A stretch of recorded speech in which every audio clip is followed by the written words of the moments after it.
Inatasan ni Pangulong Ferdinand Bongbong Marcos Jr.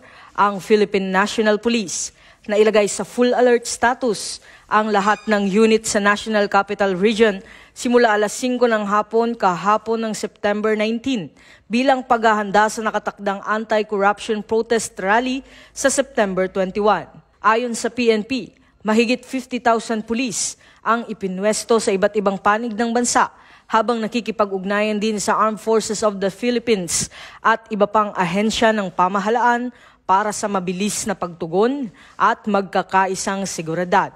Tiniyak ng National Capital Region Police Office ang buong puwersang deployment habang nakahanda rin ang mga Police Regional Office at Reactionary Standby Support Force para sa agarang pagresponde kung kinakailangan. Binigyang diin din ni Acting Chief PNP, Police Lieutenant General Jose Melencio Nartates Jr.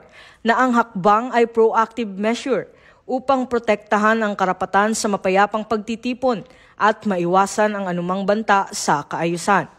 Hinimok naman ni PNP spokesperson, Police Brigadier General Randolph Tuanyo, ang mga organizer at kalahok ng kilos protesta na makipag-ugnayan sa lokal na pamahalaan at sumunod sa batas upang matiyak ang maayos na daloy ng aktibidad. Nanindigan ng PNP na mananatili itong tapat sa konstitusyon at patuloy na magsisilbing bantay para sa ligtas at payapang pagdaraos ng anumang lehitimong aktibidad.